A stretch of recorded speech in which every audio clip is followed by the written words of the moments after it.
Bonjour, dans cette vidéo, je vais terminer la correction de la feuille d'exercice sur l'algèbre multilinéaire que j'ai distribuée dans le cadre du cours de relativité générale 2025-2026. Donc cette vidéo fait suite aux deux précédentes dans la même playlist. Vous trouverez à nouveau l'énoncé dans la description de cette vidéo. Et simplement, j'avais laissé 3 exercices encore à corriger. Et donc je termine cette correction dans cette vidéo-ci. Donc il s'agit des exercices 10, 11 et 12 qui portent cette fois, donc toujours dans le cadre de l'algèbre multilinéaire, donc on a un espace vectoriel V dans lequel on peut identifier une base. Bon, on a toujours une infinité de bases possibles, donc voilà, je note par exemple base comme ça, de i égale 1 à n, espace vectoriel de dimension n. Évidemment, ayant l'espace vectoriel, on peut toujours définir l'espace vectoriel des formes linéaires sur cet espace vectoriel, qu'on appelle donc le dual, donc des formes linéaires de V dans R, et on peut toujours identifier une base duale, alors que j'avais noté de façon un peu semi-redondante, mais très explicite, toujours de J égale 1 à n, l'espace vectoriel dual est de même dimension que l'espace V, avec donc une base duale définie de manière non ambiguë, unique et toujours possible, telle que epsilon J, donc le Jm vecteur de la base duale appliqué au Im vecteur de la base de départ est égal à delta ij, donc 0 si i est différent de j et 1 si i est égal à j. C'est la définition de la base duale, donc je vous renvoie pour ça à la première vidéo pour les premiers exercices. Donc la spécificité des 3 exercices qui restent là, c'est que on va s'intéresser à un espace vectoriel dans lequel est définie une certaine forme bilinéaire, donc S de V croix V dans R. Donc en fait, cette forme bilinéaire, donc on appelle forme quand on va vers R, bilinéaire parce qu'elle est 2 fois linéaire dans chacune des slots, mais par rapport à la définition qu'on a donnée d'un tenseur de rang RS général, donc ça, on voit qu'il s'agit d'un tenseur de rang 0,2, pardon, de rang 0,2, puisque ça prend 0 covecteur, 0 élément, 0 forme linéaire, 0 élément de V dual, et 2 éléments de V pour en faire un nombre. Hein, donc vous prenez UV et vous faites S de UV, qui est donc un certain nombre réel. Hein, donc on a des espaces vectoriels sur R. Alors, cette forme bilinéaire, on dit qu'elle est symétrique et non dégénérée. Alors qu'est-ce que ça veut dire? C'est très simple. Symétrique, ça veut dire que quel que soit U et V, on a S de UV qui vaut S de VU. Bon, très bien. Ça, c'est symétrique. Alors ça veut dire, si on veut traduire, disons, si on, vous savez, bon, à nouveau je renvoie aux 2 vidéos précédentes, mais donc on peut caractériser entièrement cette application bilinéaire, je mets ici le petit signe pour la linéarité, on peut caractériser entièrement cette application bilinéaire en donnant l'image des vecteurs d'une base quelconque, par exemple de celle-là, donc S de EI, EJ, donc n possibilités là, n possibilités là, et ça, si on connaît ça pour tous les i et les j, et ça on peut noter ça S, I, J, si on connaît ces nombres-là, et il y en a n carré, alors on peut calculer n'importe quelle image, l'image par S de n'importe quelle paire de vecteurs, simplement par linéarité, puisque U va s'écrire en développement sur la base, toujours avec les conventions d'Einstein, UI, EI, V va s'écrire VJ, EJ, et on va donc avoir S de UV qui va être S de cette somme-là, virgule, cette somme-là, par bilinéarité. Les coefficients ici, enfin ça c'est juste une combinaison linéaire, on peut sortir les coefficients de la combinaison, et ça va donc être UI VJ fois S de EIEJ, c'est-à-dire SIJ. Donc je peux l'écrire comme ceci, SIJ, pardon, UI VJ. Donc voilà comment on peut écrire dans une base à partir des... Donc là je devrais dire, ça c'est le S dans la base B, hein, évidemment, ces nombres changent si on change de base, puisque précisément, c'est explicitement l'image par S des vecteurs de base. Hein. Donc évidemment, si on change de base, ça change, et on a vu comment se transformer.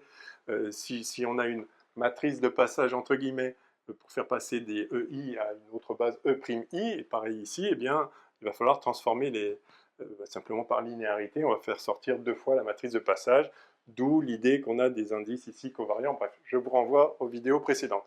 Donc, on a ça, et dire que la forme bilinéaire est symétrique, c'est dire qu'on a ceci égale cela, et donc, c'est dire que, donc si on écrit maintenant S de VU exactement de la même façon, on va voir qu'on a S, du coup, si je laisse ici les mêmes valeurs, donc je vais avoir S, J, I, UI, VJ, hein, simplement j'appelle maintenant,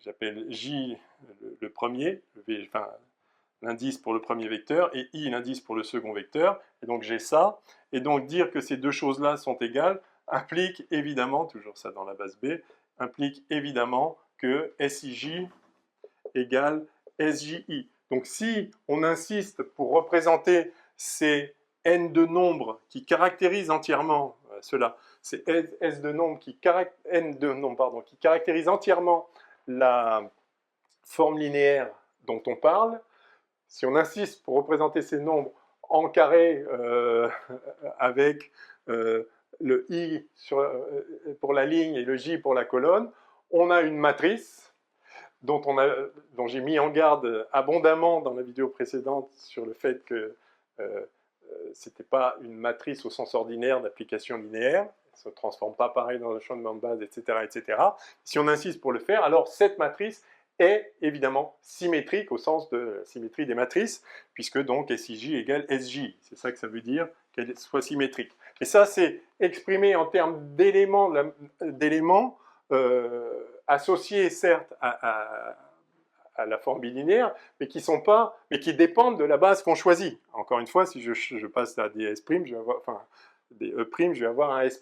Donc, c'est une caractérisation, certes, de la forme linéaire, de sa symétrie, en termes des coefficients dans une base donnée, mais alors, le point clé, c'est que ce sera vrai dans toutes les bases, donc ça ne dépend pas de la base de le caractériser comme ça, mais il est toujours préférable d'avoir la définition intrinsèque de cette symétrie. Ce n'est pas que la matrice dans laquelle on choisit de mettre des coefficients dans un certain ordre s'avère symétrique, c'est que S de UV égale S de VU. Bon, à ce stade-là, c'est complètement évident. En tout cas, voilà ce que veut dire une forme bilinéaire symétrique, quel que soit U, quel que soit V.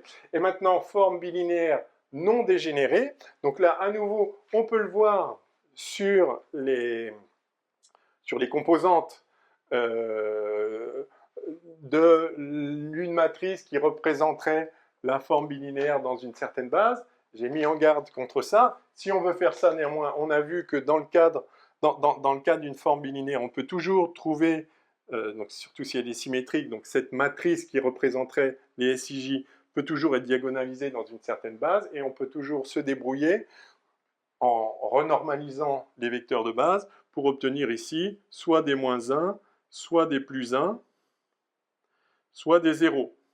Et dire que la matrice, ce qui n'est pas le cas pour une matrice, une vraie matrice d'application linéaire, hein, mais justement, d'où la différence. À nouveau, je vous renvoie à la vidéo précédente. Donc dire qu'elle est non dégénérée, c'est dire qu'en fait, il n'y a pas de 0.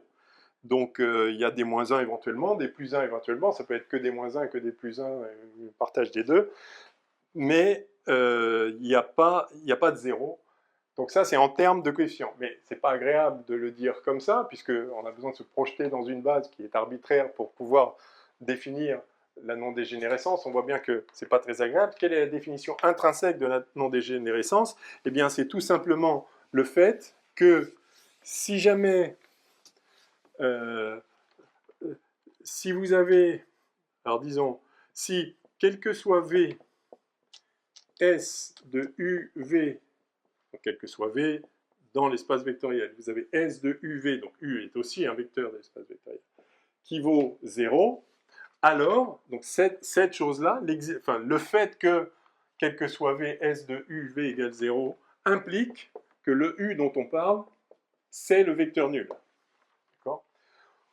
Autrement dit, le seul vecteur dont le produit scalaire, on peut dire que c'est un produit scalaire en un sens étendu, parce qu'un produit scalaire est censé correspondre, enfin, est censé être défini positif, et là, ce n'est pas forcément positif. A priori, j'ai juste une forme bilinéaire symétrique, donc non dégénérée. Donc, évidemment, quand on fait le produit scalaire de U avec n'importe quel, du vecteur nul avec n'importe quel vecteur, ça fait 0 par linéarité.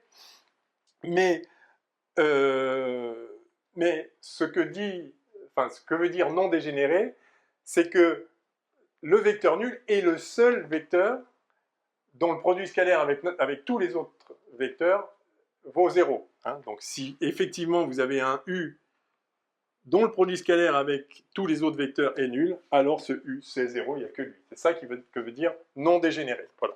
Donc on se place dans le cadre, c'était une introduction un peu longue, mais voilà le cadre dans lequel on se place. On a un espace vectoriel, on peut évidemment lui associer son dual, mais surtout sur cet espace vectoriel est définie une forme bilinéaire, donc symétrique, non dégénérée, et ça, c'est l'objectif de ces 3 petits exercices, ça induit quelque chose de particulier sur l'espace vectoriel, qui est précisément un isomorphisme canonique entre V et V étoile. Alors canonique, pas abstraitement, justement, pas indépendamment de la forme bilinéaire, mais au contraire, c'est la forme bilinéaire qui donne un isomorphisme canonique entre V et V étoile, c'est-à-dire qu'on va pouvoir, à partir de chaque élément de V, désigner un élément très spécifique de V étoile qui a une particularité universelle, enfin, disons, qui est désigné de manière unique et parfaitement bien définie du fait de l'existence de S, et inversement, à une forme linéaire, ou un covecteur, si vous préférez, donné dans V étoile, est associé un unique vecteur particulier, bien défini, clairement identifié, du fait de l'existence de S. Donc c'est cette forme bilinéaire symétrique, ce produit scalaire, disons-le pour faire vite, ce produit scalaire non dégénéré symétrique, qui réalise cet isomorphisme canonique.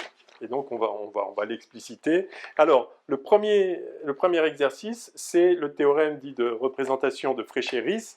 Donc ici, en dimension finie, on reste en dimension finie, en relativité générale, en dimension 4. Il y a des subtilités quand on passe en dimension infinie, mais on n'en a pas besoin, donc je ne me lance pas là-dedans. Donc, ce qu'on nous demande simplement, c'est de montrer que, en fait, toute forme linéaire oméga, donc oméga élément du dual, forme linéaire, le dual par définition c'est l'ensemble des formes linéaires, donc montrer que toute forme linéaire est de la forme oméga de U égale S de WU pour un certain W. Donc montrer qu'il existe W dans V, un vecteur de l'espace V, tel que, en fait, oméga appliqué à U, c'est le produit scalaire de W avec U. Donc ça, c'est le théorème de Ries, ou de Fréchet-Ries, qui dit qu'en fait, toutes les formes linéaires sont des applications produit scalaire avec un certain vecteur. Il va de soi que le produit scalaire avec un certain vecteur, donc l'application qui a U donne le produit scalaire, on va dire ça comme ça, oui, je vais le faire dans l'autre sens. L'application qui a V donne le produit scalaire de V avec U, pour un U donné, il va de soi que ceci est une application linéaire, puisque S est linéaire par rapport à la première variable, mais aussi par rapport à la seconde. Donc ça, c'est une application linéaire de V dans R. Par conséquent, ceci est effectivement une forme linéaire. Ce que dit le théorème de représentation de Fréchéris, c'est qu'il n'y a pas d'autre forme linéaire que celle-ci. Alors, enfin, que celle-ci au pluriel. C'est-à-dire, pour chaque V, pardon, pour chaque U, celle-ci dépend de U, pour chaque U, ceci est une application linéaire, mais toutes les applications linéaires sont cette application-là pour un certain U. Et ça, on le note souvent d'ailleurs, enfin, cette application-là, on la note souvent de façon assez naturelle et explicite, S de U point. Donc U étant donné, l'application S de U point, c'est l'application qui, si on lui donne V, bah, le V se met sur le point, et donc à V, ça donne S de U point de V qui est S de U V. Okay, c'est la notation habituelle, je crois qu'on l'a vu déjà dans les exercices précédents.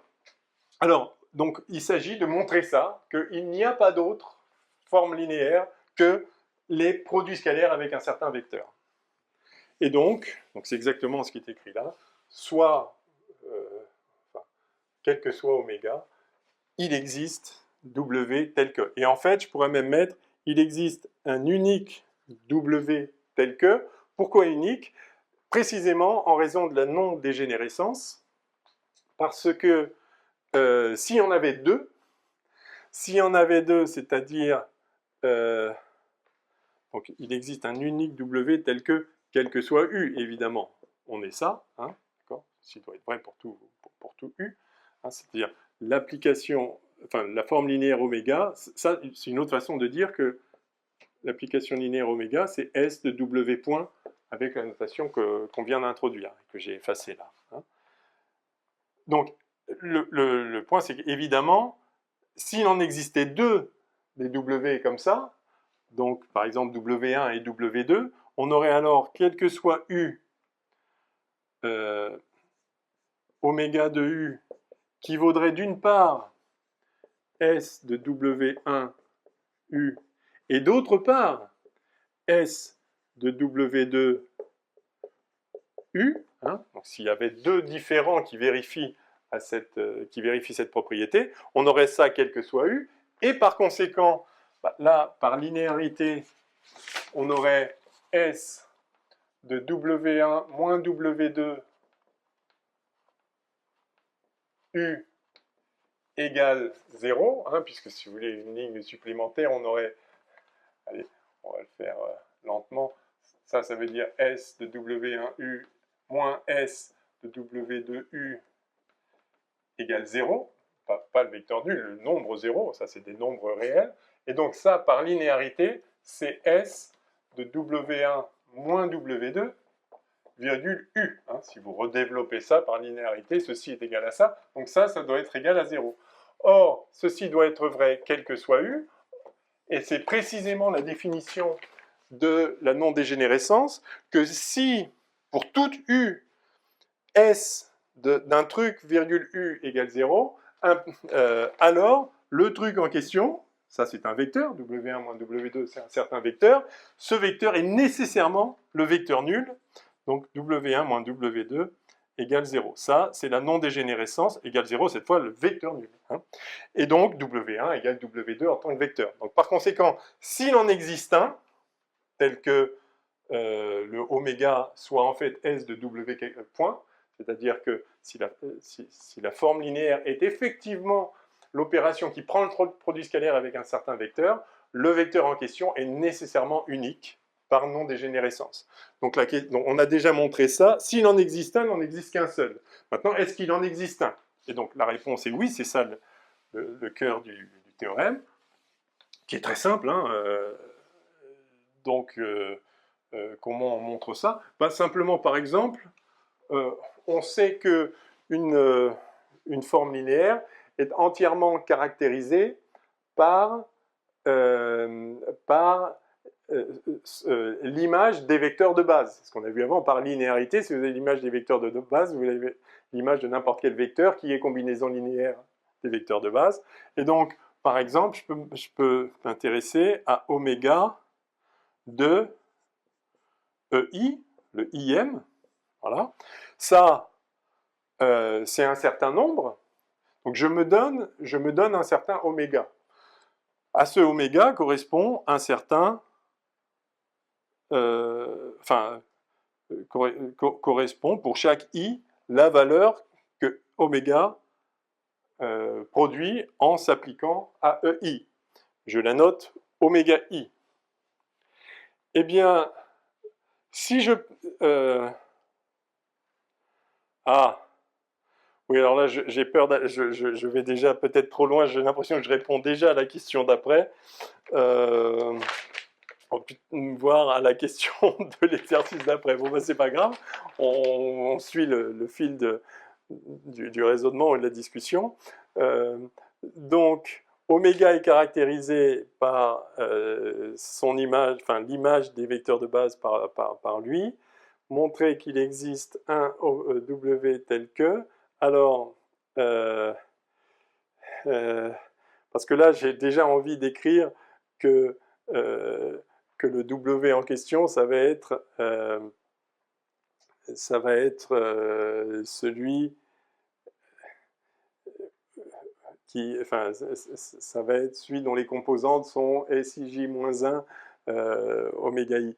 Mais je ne veux pas faire ça parce que ça, c'est la suite. Alors, juste là, au niveau 0, comment montrer qu'il existe un W tel que donc, je veux montrer que appliqué à un U, ok, alors, je vais écrire ça, donc je cherche un W tel que ceci soit égal à cela. Ok, alors, ceci n'est... Oui, ok. Ceci me permet de dire que oméga, en fait, c'est oméga I epsilon I, toujours avec la somme implicite, la règle implicite de sommation d'Einstein. Donc oméga I epsilon I, somme sur I des oméga I epsilon I. Ok. Et donc oméga appliqué à U, à un certain vecteur U, hein, ça va être, donc, où U s'écrit UJ, EJ, par exemple, hein, enfin, il y a forcément un développement de U sur cette base-là, je note UJ des composantes en question, donc oméga appliqué à U, ça c'est oméga I UJ epsilon I appliqué à EJ. Pardon, à EJ. Et ça, par définition de la base duale rappelée ici, ça c'est delta IJ. Par conséquent, ceci s'écrit oméga I UI. Ok? Je remplace J par I. Ok? Et donc, il s'agit de montrer que on a donc ça c'est oméga de U, vaut ça. Est-ce qu'il existe un W tel que S de WU soit égal à ça pour tous les U? Et c'est là où je crains d'aller beaucoup trop vite dans le développement de la chose, mais on va le faire, et puis après on verra si on peut revenir en arrière. Donc je vais effacer ça, on sait ce que c'est qu'une base duale, etc. Je vais me mettre là parce que j'ai déjà plus de place. Donc je cherche un W tel que ceci soit égal à ça, hein, parce que je cherche un W tel que ceci soit égal à ça. Donc ceci, c'est égal à ça, ok? Tac, tac, tac, tac. Ceci, maintenant, c'est égal à quoi? Ceci, c'est égal à, bah, comme on l'a vu juste avant, ça c'est SIJ WI, je vais le mettre avec J, WJ UI.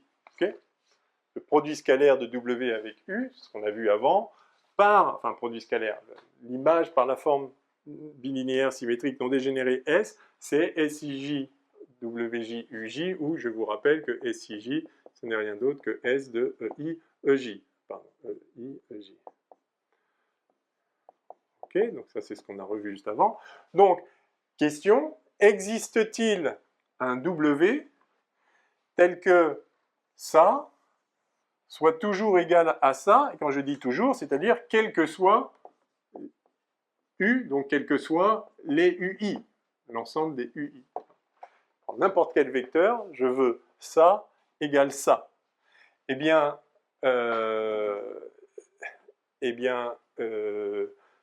oui, si je me débrouille pour que justement,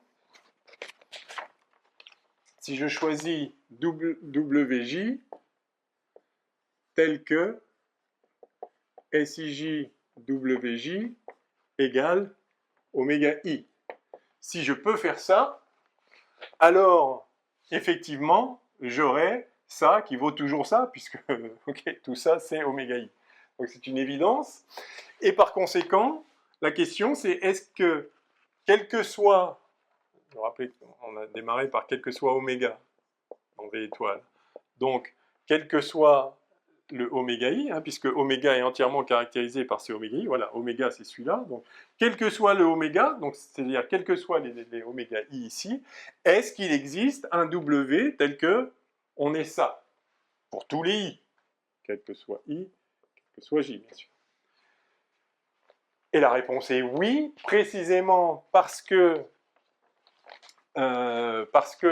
S est non dégénéré, et que ça, si on le lit en tant que matrice, c'est une matrice qui est inversible. Et donc, si je trouve des coefficients, et les coefficients de la matrice inverse, donc si je multiplie ici par une matrice inverse, je vais obtenir, donc si je multiplie ça par, je vais la noter sigma. Sigma comme S, mais c'est pas la même. Donc sigma KL, je définis des nombres tels que des nombres, donc pour K égale de 1 à N, L de 1 à N, je définis des sigma KL tels que sigma KL S L J, j'emplace le I par exemple, égale delta KJ. Est-ce que ça c'est possible? Ben oui, si on considère que ça c'est une matrice et ça c'est une matrice, si je le lis comme un produit de matrice, hein, ici j'ai simplement la matrice, ça c'est les éléments de matrice de la matrice identité. Et donc, si S est inversible en tant que matrice, alors effectivement il existe un inverse tel que quand on multiplie par la dite matrice, on obtient l'identité. Et donc oui, il existe des sigma KL, donc n nombres, enfin n fois n nombres, pour tous les K et tous les L de 1 à n, il existe effectivement des nombres tels qu'on ait ça. Et si on a ça, alors il suffit maintenant que je multiplie, et ça je sais que je l'ai parce que S est non dégénéré. Si donc maintenant je cherche à montrer qu'on peut avoir des WJ qui vérifient ça, et la réponse est évidente, parce qu'il suffit que je multiplie les deux membres de l'équation, ils sont égaux. Donc si je multiplie par la même chose, ça va donner la même chose. Donc si je fais sigma K, celui-là, sigma KI SIJ WJ égale, oui, donc ça doit être égal à sigma KI oméga I. D'accord? J'ai cette équation, je la multiplie par sigma KI, et je fais la somme sur I, bien évidemment, indice répété. Donc si chacun de ces termes-là est égal à celui-là, évidemment, tout ça est égal à tout ça, c'est une évidence. Sauf que ça, justement, c'est delta KJ. C'est comme ça que je construis sigma. Encore une fois, ce que je fais en sous-jacent, là, ça a l'air... je ne sais pas si ça a l'air compliqué ou pas, enfin ça ne l'est pas, mais juste je vais chercher la matrice inverse, en réalité. Hein. Donc, il existe des nombres sigma KL tels qu'on est ça, par conséquent, on a ça, par conséquent, on a WK égale sigma KI oméga I. Donc, ce que j'ai dit, c'est qu'il existe toujours ça parce que S est non dégénéré, donc il existe... Donc, je peux toujours former, pour n'importe quel jeu de oméga I, je peux former un jeu de WK, K égale 1 à N, tel que on est ça, donc tel que on est ça, donc tel que on est ça, donc tel que on est ça.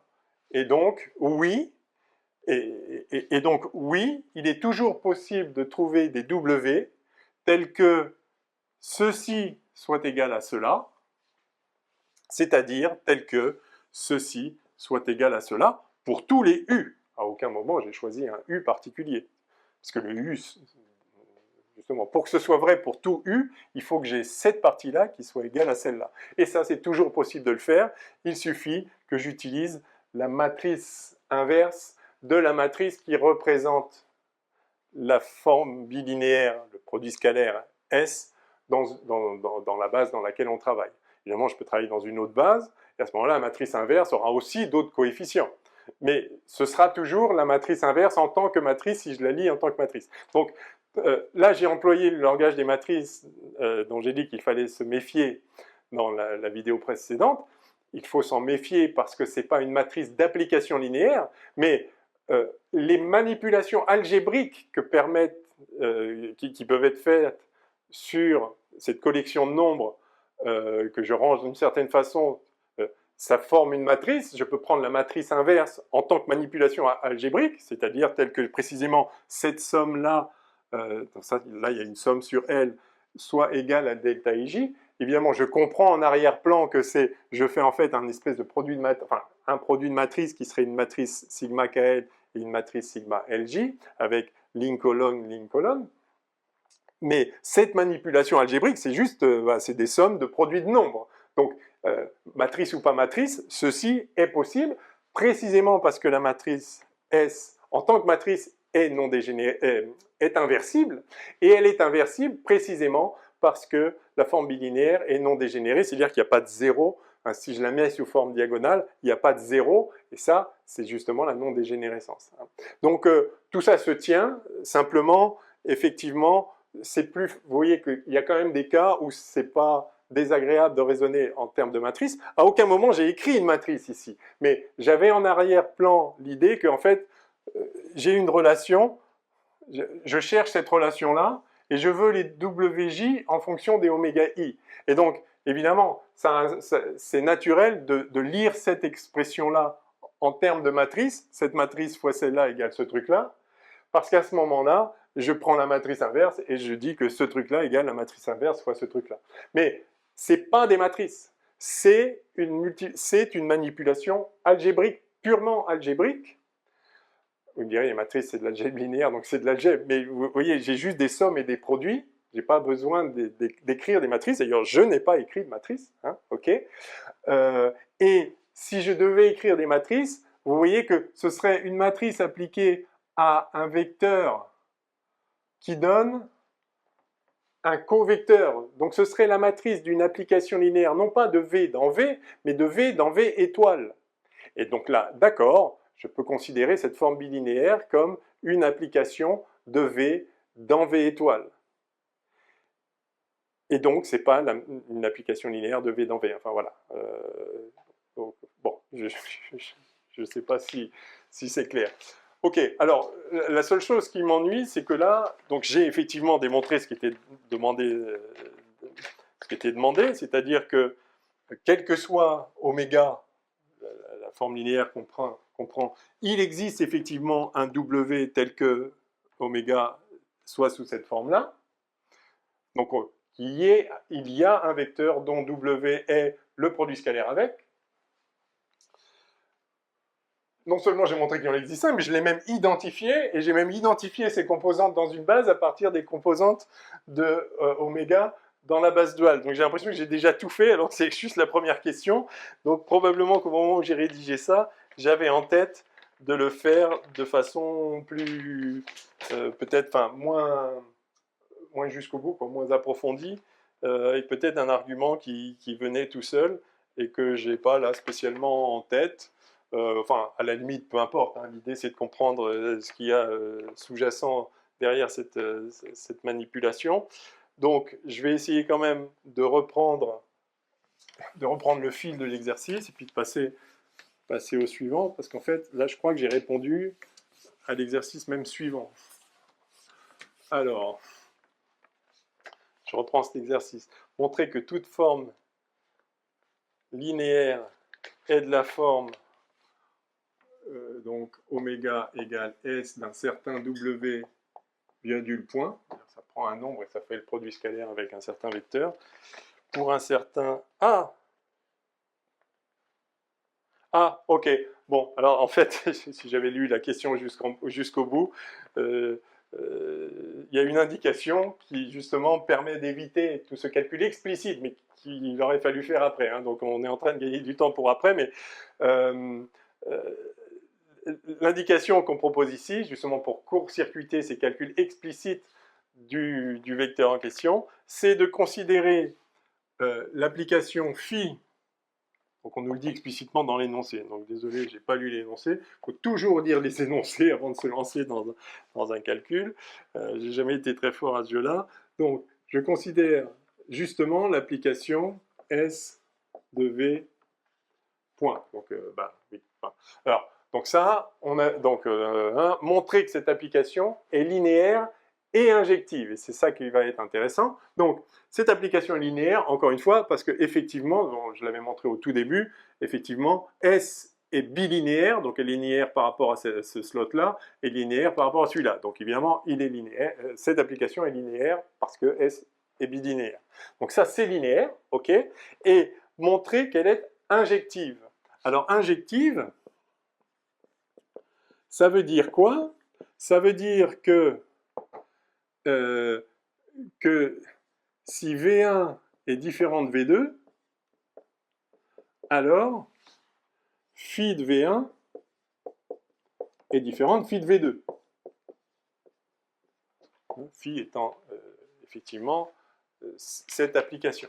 Pour ça, il faut montrer que, donc ça c'est à montrer, voilà.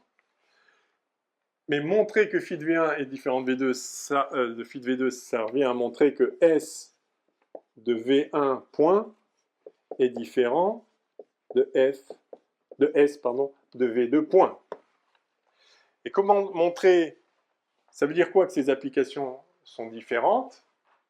Ça veut dire que si je les fais agir sur le même vecteur, il y a au moins un vecteur tel que si je le fais agir dessus, ça ne donnera pas le même nombre. D'accord? Or, alors je vais le faire à l'envers. Supposons qu'elles sont égales. Donc, supposons que S de V1 point égale S de V2 point. En tant qu'application. C'est pas juste une fois sur un nombre donné, ça donne la même chose. Non, il faut que ça donne la même chose pour tous les nombres. Hein. Donc ça, supposons que ça, je ne sais pas pourquoi il y a un S ici, supposons que ça, donc ça veut dire que quel que soit U dans V, S de V1U égale S de V2U. Et là, ça donne exactement ce qu'on avait tout à l'heure. En fait, là, je reprends le même type de raisonnement. Ça implique que quel que soit U, c'est même équivalent en l'occurrence, mais peu importe, ça implique que quel que soit U, S de V1U moins S de V2U égale 0, le nombre 0 dans R. Et ça implique par linéarité que S, que quel que soit U, S de V1 moins V2 U est égal à 0. Et ça, par non-dégénérescence, ça implique, c'est la définition de la non-dégénérescence, ceci implique que V1 moins V2 égale 0 le vecteur nul, ce qui implique que V1 égale V2. Autrement dit, on a montré ici en une ligne, en 3 lignes, que si l'image, donc si phi de V1 est égal à phi de V2, alors V1 égale V2. Enfin, c'est ça l'injectivité. si vous avez la même image, c'est le même nombre. Vous ne pouvez pas avoir deux antécédents. Vous ne pouvez pas avoir deux vecteurs différents qui vous donnent la même image, donc c'est injectif. Donc, on a ici une application linéaire injective. Or, la dimension de V étoile est la même que la dimension de V. C'est la dimension n.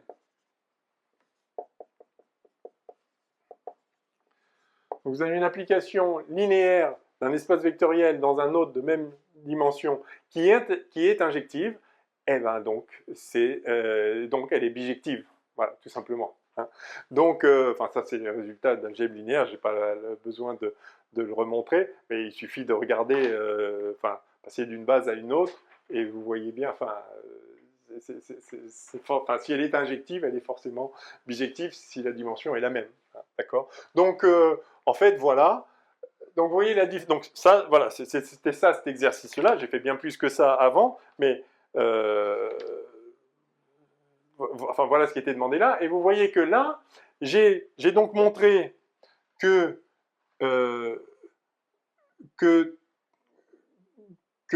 puisque c'est une bijection, à tout élément d'ici correspond un élément de là, tel que l'élément en question.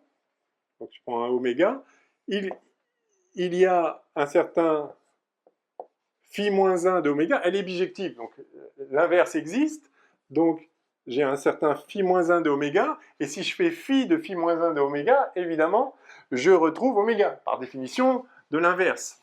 Or, phi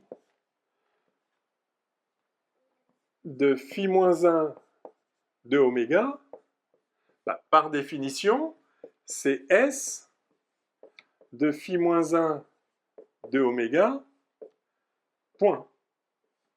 Donc, effectivement, quel que soit oméga, il existe W tel que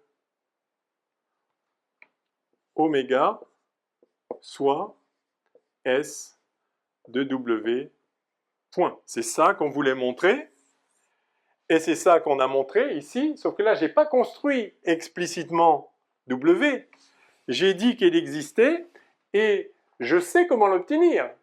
Ce W, il existe, ce W, c'est phi-1 de oméga. Et tout ce que j'ai fait, c'est que j'ai montré qu'il existait un phi-1. Donc,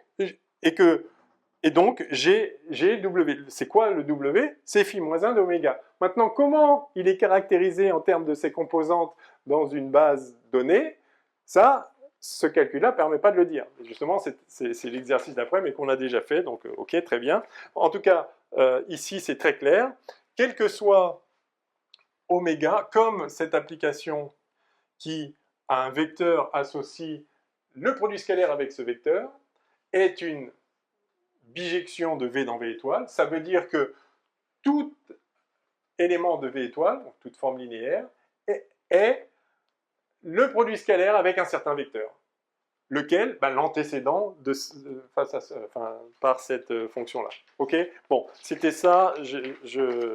Bon, c'était pas inutile. De toute façon, on a juste déterminé, vous voyez, qu'on a déterminé les composantes. Ce qu'on a fait avant, on a déterminé les composantes du W en question. C'est celui qui s'obtient par la matrice inverse, enfin les nombres représentant la matrice inverse de celle qui représente la forme bilinéaire dans la base dans laquelle on travaille. Ok, bon, c'était évidemment beaucoup trop long par rapport à ce qui était demandé, mais comme ça on a balayé un peu plus de choses, et comme après tout ces exercices sont faits pour manipuler les notions et se mettre les choses clairement en tête, c'était pas perdu, j'espère. Alors maintenant, exercice 11, forme linéaire conjuguée à un vecteur, l'application bras. Alors ça, c'est une notation, enfin c'est une appellation personnelle, en référence bien sûr à la physique quantique où on a des quêtes et des bras qui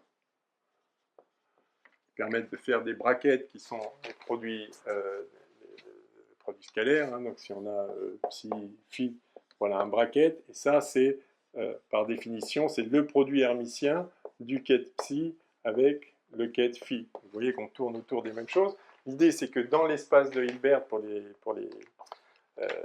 l'espace des états, des états quantiques d'un système, on a un produit hermitien qui est donné, donc un produit scalaire, exactement une forme bilinéaire symétrique. Alors, elle est sesquilinéaire là, parce qu'on travaille, c'est un espace vectoriel sur C, hein, donc quand on les intervertit, elle n'est pas symétrique, quand on inverse l'ordre des vecteurs, on obtient le conjugué, le complexe conjugué, hein, donc c'est ce qu'on appelle sesquilinéaire, c'est-à-dire c'est linéaire à droite et semi-linéaire à gauche, c'est-à-dire que si on fait lambda fois ça, ça va faire un lambda étoile, ça. Bon, rien à voir avec ce qu'on fait ici, mais juste pour fixer les idées. Donc, quand on travaille sur C, si on veut qu'à ce produit scalaire soit associée une norme positive, il faut effectivement que si on multiplie ici par un certain lambda dans C, si je fais phi, psi, psi, il va sortir ici un lambda étoile et ici un lambda, hein, donc il va faire module de lambda au carré, et c'est ça qui assure que c'est bien réel, hein, donc si vous faites le produit scalaire d'un vecteur quelconque avec lui-même, ça vous donne un nombre réel, positif en l'occurrence, et donc ça peut être une norme, ça constitue une norme au sens plein du terme. Donc rien à voir, c'est la même logique multilinéaire sous-jacente, mais dans notre cas, on est sur un espace vectoriel réel, donc on a une forme bilinéaire symétrique, non dégénérée, réelle, enfin donc une forme linéaire de V croix V dans R. Donc, mais toujours est-il que c'est la même idée que, ayant un produit scalaire qui est donné avec l'espace vectoriel, vous avez une correspondance biunivoque canonique entre le ket et entre un vecteur et un covecteur associé, donc le ket et son bras. Et donc, j'appelle bras la fonction qui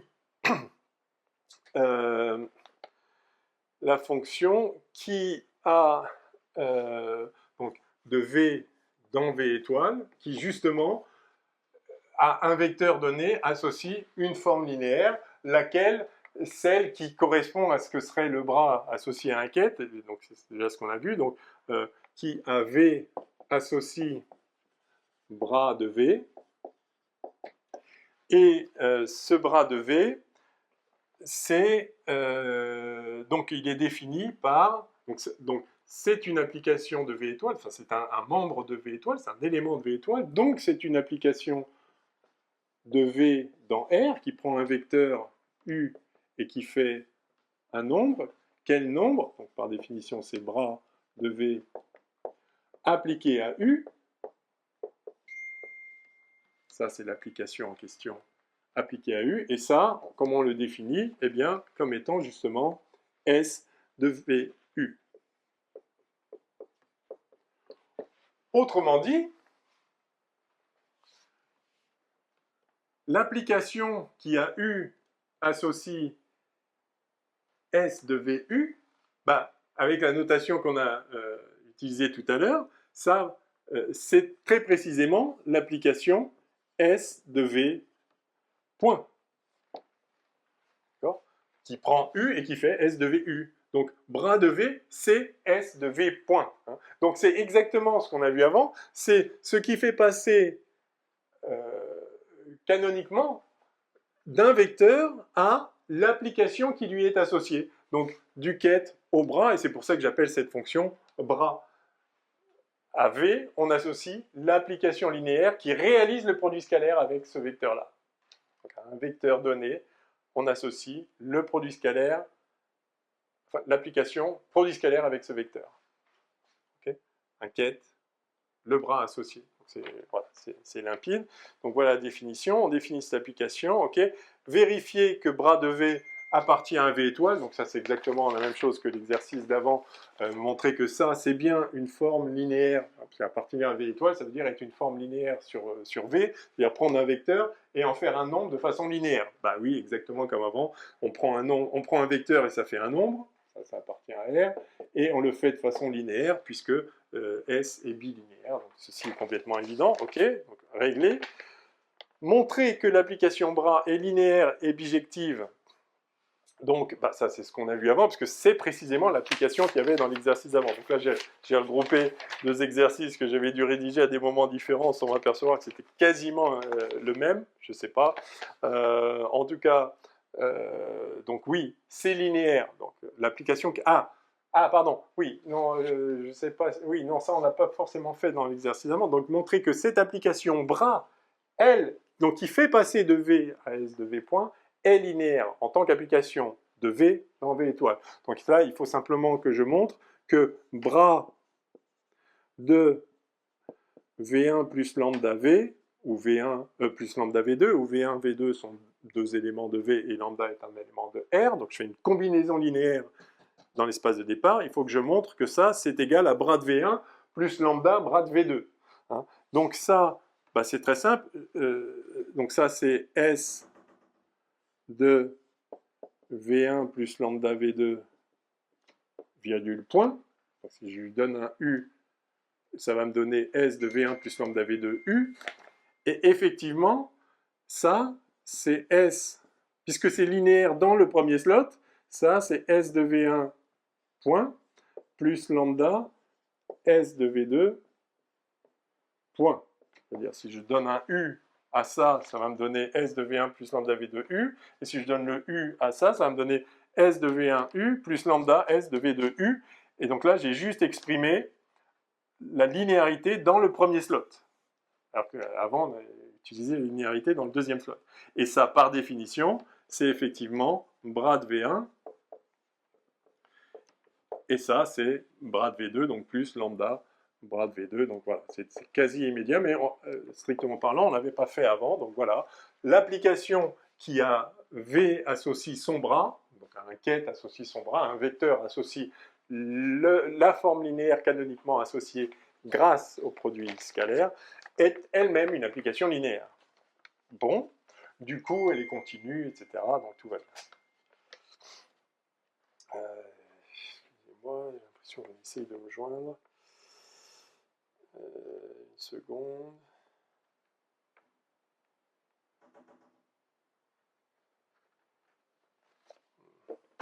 Ok. Qu'est-ce que j'en étais où? Alors, montrer que bras est linéaire et bijectif. Conclure qu'il s'agit d'un isomorphisme entre V et V étoile. Donc là, à nouveau, comme tout à l'heure, on a une application linéaire bijective.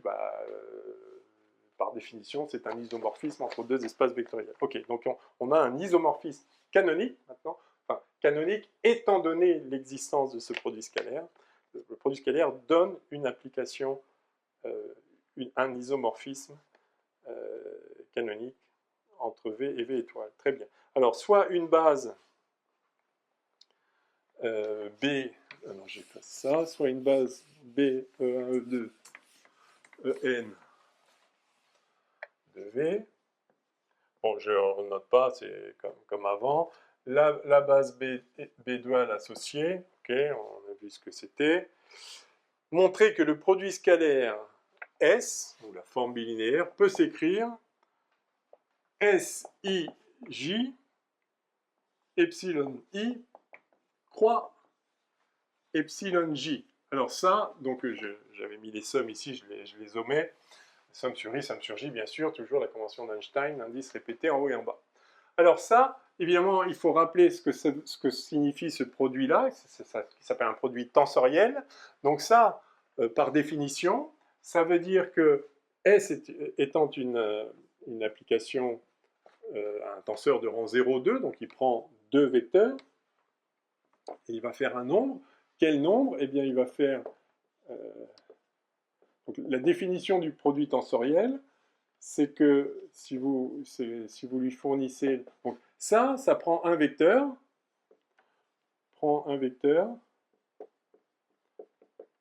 et fait un nombre.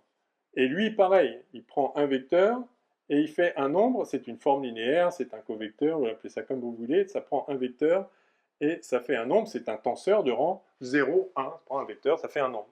Et donc là, et lui, il prend deux vecteurs et il fait un nombre. Comment marche le produit tensoriel? C'est qu'en fait, quand vous lui donnez deux vecteurs, bah, le premier prend le premier et le deuxième prend le deuxième. Et l'affaire est réglée. Voilà, donc c'est ça le produit tensoriel. Alors, on pourrait avoir des produits tensoriels entre un tenseur de rang R1, S1 croix le produit tensoriel, j'en profite pour rappeler la définition du produit tensoriel, R2, S2. Donc ça prend R1 vecteur et S1 covecteur ou forme linéaire. Lui, il prend R2 vecteur et S2 covecteur, et à chaque fois, ça fait un nombre. Et bien lui, il prend, devinez quoi, R1 plus R2 vecteur et S1 plus S2, pardon, R1 plus R2 covecteur et S1 plus S2. Ok, je l'ai dit à l'envers, covecteur, vecteur, excusez-moi, covecteur, vecteur.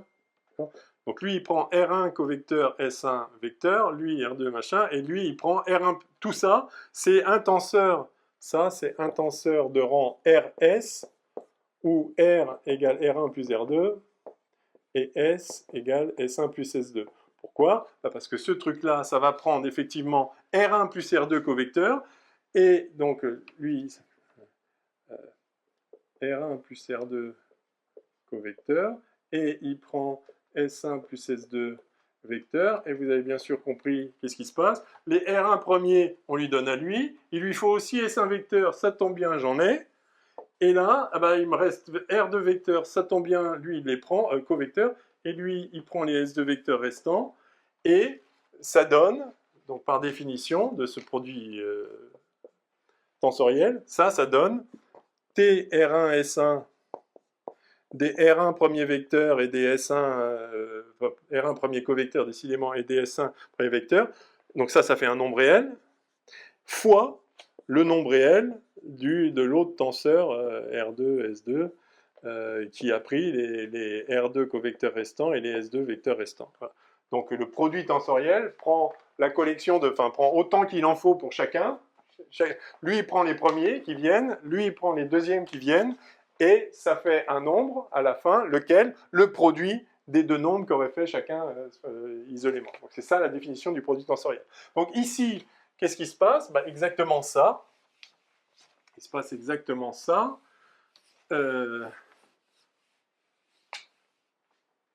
Voilà, donc lui, il prend un vecteur, il va prendre le premier, donc ça fait S, I, J, epsilon I de U, fois réel, décidément il va falloir que, oulala, fois epsilon J de V, et ça, vous vous rappelez, c'est toujours très important, quand on fait agir la base duale, le IM vecteur de la base duale sur un vecteur, ça prélève la IM composante du vecteur dans la base originelle, puisque U, c'est UI, enfin UK, EK, voilà, somme sur K, et epsilon I de EK, c'est delta IK, donc il ne sort là-dedans, il sort juste UI. Donc ça, c'est UI, le IM covecteur sélectionne la IM composante, et ça, c'est VJ. Par conséquent, S de UV écrit comme ça s'écrit effectivement SIJ UI VJ, et ça, on a vu déjà plusieurs fois auparavant que ça, bon, ok, je vais m'arrêter une seconde, et ça fait, ça c'était justement S de UV. Voilà, oui, donc ce truc-là, c'est bien S de UV. On a vérifié que ceci appliqué à UV, ça donne S de UV. Donc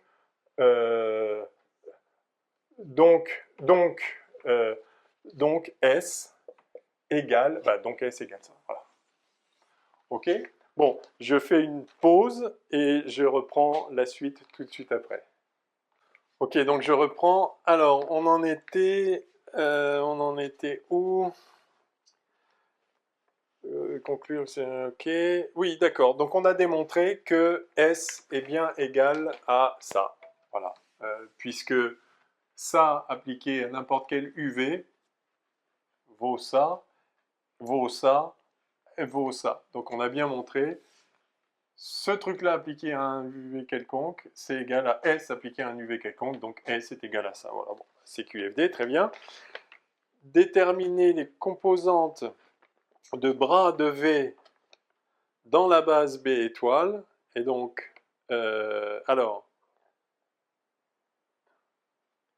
et exprimer les coefficients S, I, J. Oui, alors, oui, il demandait d'exprimer les coefficients S, I, J, mais nous, on l'a déjà vu. S, I, J, ici, ce S, I, J, c'est S de EI, EJ. Justement, avec U qui s'écrit comme ça, UI, EI, et V qui s'écrit VJ, EJ. Ça, on l'a déjà vu plusieurs fois dans cette vidéo.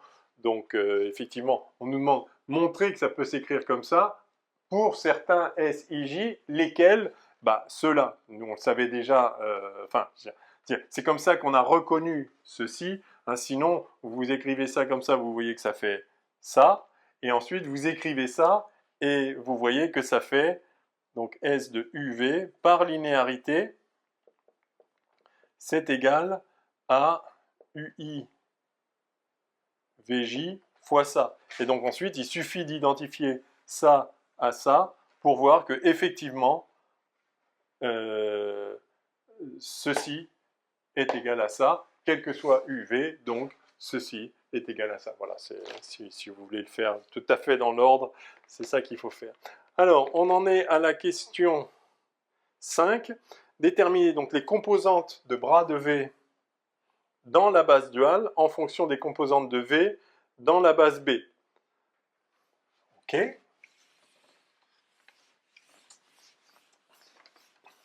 Alors ça, on va réutiliser notre truc habituel.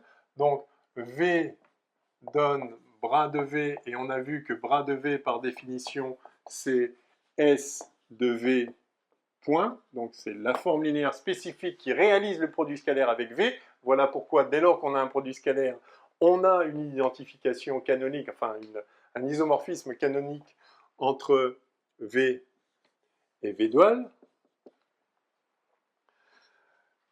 À chaque vecteur, on associe le produit scalaire avec ce vecteur. Donc il faut le produit scalaire, mais dès qu'on l'a, on a cet isomorphisme.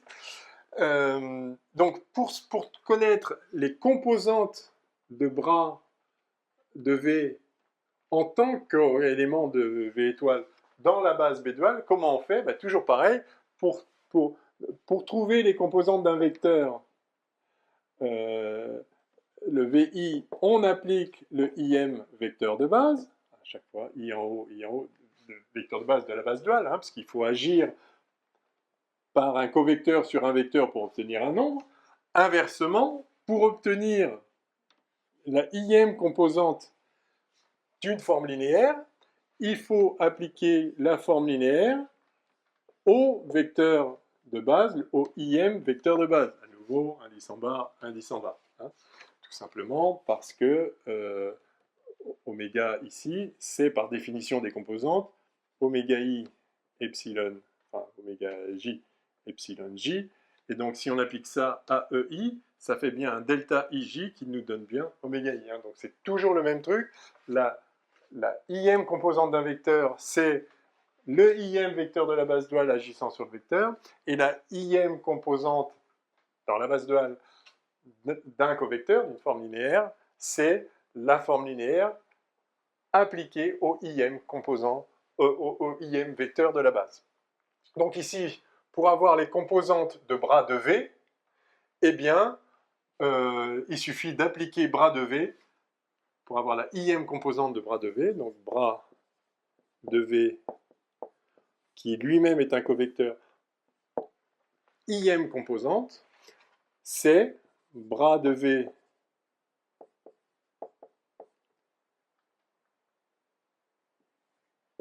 appliqué au IM vecteur de base, donc AEI, et ça par définition de bras de V, c'est S de V EI.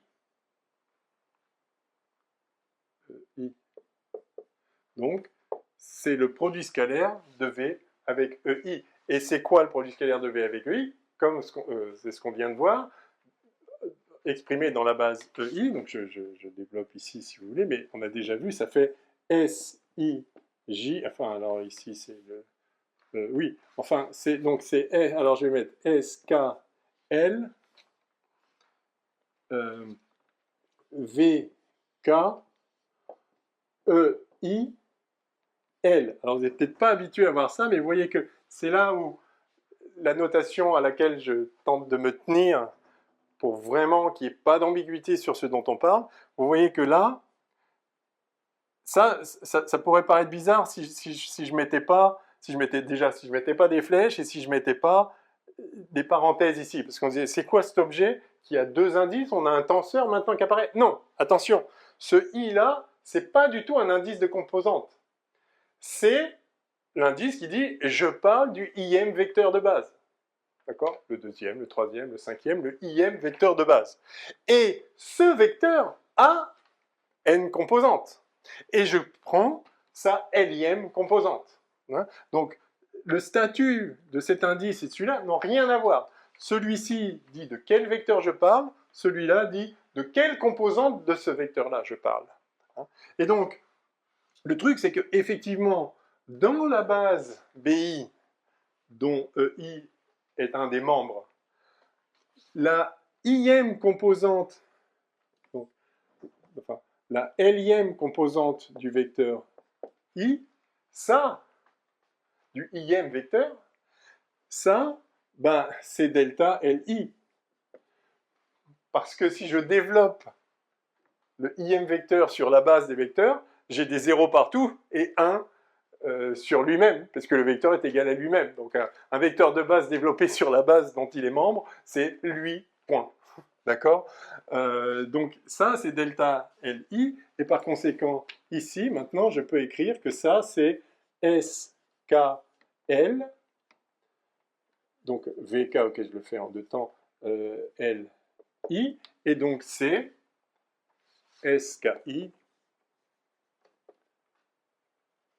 VK,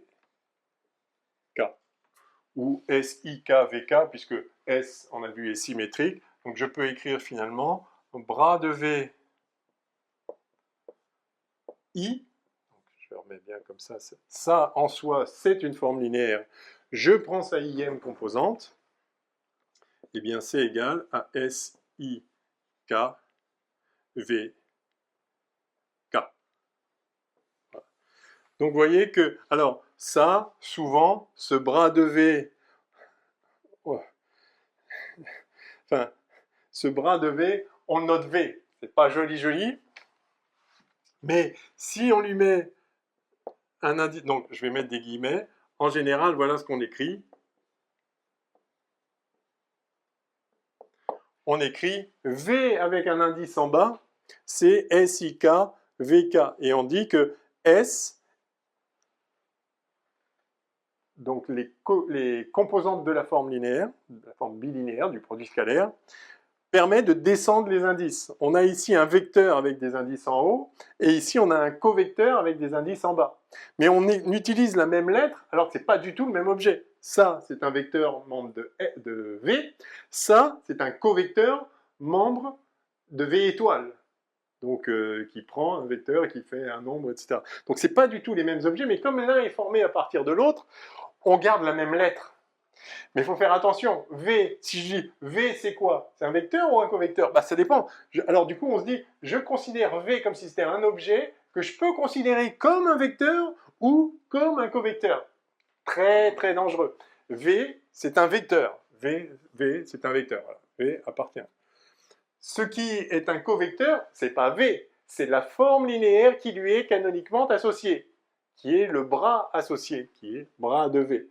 Ça, c'est un covecteur, mais simplement, on a pris l'habitude, parce qu'il n'y a pas vraiment d'ambiguïté, de garder la même lettre pour le covecteur associé au vecteur, parce qu'il suffit de voir qu'il a des coordonnées en bas pour comprendre que ce n'est pas un vecteur de V, mais que c'est un vecteur de V étoile, c'est-à-dire un covecteur. Donc vous voyez l'idée. Et c'est exactement la même idée que quand on a un ket psi et qu'on fait le bras psi, on garde la même lettre aussi. Alors simplement, là, c'est explicite, on a les crochets comme ça, et là, on a les crochets comme ça. Donc on voit que ce n'est pas le même objet. C'est exactement comme si on faisait, voilà, psi, et voilà le psi, le covecteur associé. Mais le fait qu'il ait la même lettre nous montre qu'ils sont appariés, mais du coup, il faut pas se tromper. Et alors surtout, quand on arrête de mettre les flèches, ça n'a plus de sens, du coup. On parle du vecteur ou du covecteur. Donc, quand on utilise les composantes pour désigner un vecteur, alors, effectivement, si on voit la composante en haut, on parle du vecteur de l'espace V. Si on voit une composante en bas, on parle du covecteur associé au vecteur dont la lettre par laquelle il était désigné était V. On parle du covecteur qui lui est associé canoniquement moyennant le produit scalaire. Vous voyez, il faut dire tout ça pour faire sens de cette notation-là, qui néanmoins est une notation commune. Et c'est vrai que, de même que quand on parle du bras associé à psi, pour se souvenir que c'est le bras associé à psi, c'est bien de lui mettre la même lettre. Donc tout ça a un sens in fine, mais il faut faire attention. Hein. Donc là, dans la notation bracket en physique quantique, c'est très explicite, parce qu'il y en a un qui, voilà, il y a un ket et il y a un bras, ok, c'est pas le même objet, il a le même nom, donc l'un doit être lié à l'autre. C'est exactement pareil en géométrie différentielle ou en relativité générale. Quand vous voyez un objet avec des indices en haut et le même objet avec les indices, avec l'indice en bas, vous savez qu'ils sont canoniquement associés l'un à l'autre, moyennant l'existence du produit scalaire. Et effectivement, on peut passer d'un vecteur à composante covariante à un covecteur à composante, d'un vecteur à composante contravariante à un covecteur à composante covariante en baissant l'indice via le produit scalaire. Donc dès lors que le produit scalaire est donné, alors on a cet isomorphisme canonique dont on parle depuis tout à l'heure. Voilà. Mais ce dont il faut se méfier, c'est d'une phrase telle que ça, c'est les composantes contravariantes de V, et ça, c'est les composantes covariantes de V. Comme si le même objet V avait des composantes covariantes et des composantes contravariantes. Non. V, soit c'est un vecteur, il a des composantes contravariantes, soit c'est une forme linéaire, il a des composantes covariantes. Et du coup, c'est pas le même truc qui a deux types de composantes. Bon, je pense que vous avez compris. Ok, montrer, déterminer les composantes. Ok, voilà, donc on baisse les indices par le produit scalaire, par les composantes du produit scalaire dans la base en question. Montrer que l'isomorphisme bras est canonique, c'est-à-dire défini sans référence à un choix particulier de base. Oui, alors effectivement, donc, vu comme ça, c'est évident que c'est défini sans référence à une base, parce qu'à aucun moment on parle de base ici. Hein. Donc là, il n'y a pas de base, donc c'est évident. Donc la question, ce qu'elle veut dire en réalité, ce qu'elle demande de manière implicite, c'est de montrer que cette expression-là reste la même. Je vais la réécrire là-haut. Cette expression-là reste la même quand on change de base. Et donc on a oméga, j'avais écrit VI égale SIK VK. Eh bien, si on fait un changement de base, comment se modifie, donc ça c'est dans la base B. C'est-à-dire, ça c'est les composantes dans la base B, ça c'est les composantes dans la base B, je le mets en haut juste parce que j'ai plus de place en bas, mais peu importe. Oui, et là je le mets en haut aussi, donc à nouveau, ça c'est le covecteur, ça c'est le vecteur, ça c'est la forme bilinéaire. Donc si maintenant je passe dans la base B', comment je vais exprimer V dans la base B', donc je vais noter B'K, quand ce sera plus simple, B'K, ça, je vais l'écrire à l'envers, j'ai VK, donc VK, donc à nouveau j'utilise PIJ, la entre guillemets matrice de passage qui fait passer de la base EI à la base E'I, définie par E'I égale PJ J, I, E, J. Je passe des pas primes aux primes par la matrice de passage, en fait par les coefficients de passage qui sont juste des combinaisons linéaires. Enfin, chaque vecteur est combinaison linéaire des autres, donc voilà, il existe n carré nombres tels que. Donc CPJ étant défini, je sais que je vais passer des composantes VI aux composantes V'I par la matrice inverse. Enfin, je vais le noter comme ça, par la matrice inverse, puisque ce sont contravariants. Par conséquent, je passe des primes aux pas primes par la matrice P, enfin, par les coefficients de la par les coefficients originaux, ceux-là. D'accord? Donc, je passe des primes aux pas primes par les coefficients originaux. Donc, j'ai ça, c'est P, K, L, V, L. À nouveau, en haut, en bas, somme implicite, ça s'annule, K en haut, K en bas, enfin, K en haut à droite, K en haut à gauche, tout va bien. Donc, j'ai ça, je vais le remplacer ici. Ça, comment ça se passe, ça? Eh bien, ça, c'est un... ça a deux indices covariants, donc ça se transforme deux fois avec la matrice, avec ces nombres-là, quand on passe du pas prime au prime. Et là, je veux passer des primes au pas prime, donc je peux écrire que ça, c'est P-1 I A. Il y a deux indices, P-1 K B.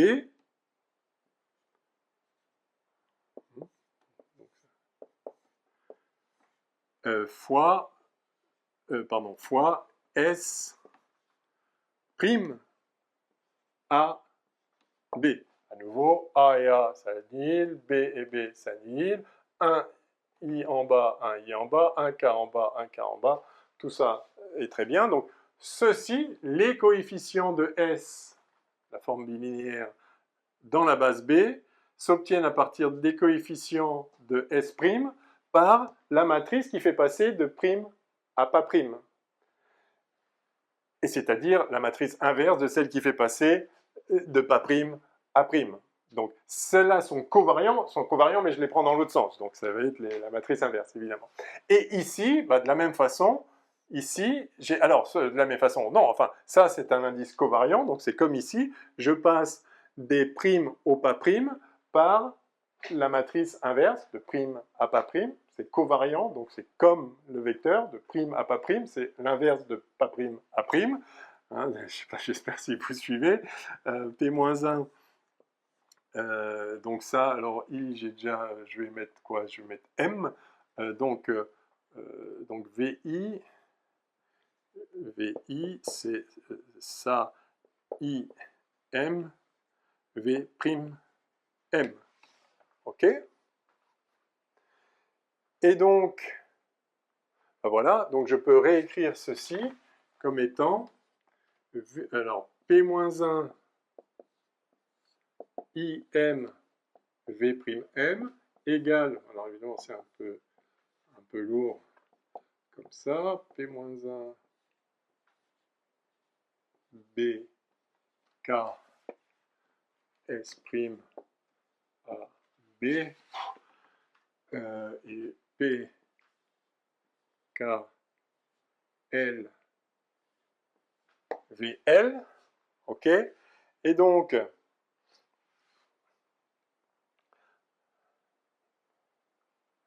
ok, donc là, j'ai ici, alors c'est intéressant, alors ça c'est des nombres, hein, c'est ce nombre-là fois celui-là, fois celui-là, fois celui-là, fois celui-là. Et c'est la somme d'un produit de nombres. Dans le produit de nombres, je peux évidemment intervertir les deux. Donc là, si vous permettez, je vais le faire à la volée, je vais écrire PKL fois S'AB. PKL fois S'AB. OK? Et pourquoi je fais ça? Parce que ici, du coup, je vois apparaître le produit PBK, P-1, BK, PKL, et ça, c'est donc, j'ai la somme sur K, et donc ceci, c'est l'élément de matrice BL de la matrice P-1 fois P. Et P-1 fois P, évidemment, c'est l'identité. Donc, l'élément de matrice, ligne B, colonne L, de la matrice identité, c'est delta BL. Donc, ceci, c'est delta BL. Très bien. Donc, j'ai P-1, enfin, d'accord, donc j'ai delta BL, et simplement, je vais donc remplacer ici, je vais remplacer ici lequel, celui-là ou celui-là, mettons celui-là, donc je remplace B par L, ok, donc tout ça là, je vais mettre ici, tout ça c'est P-1 A I,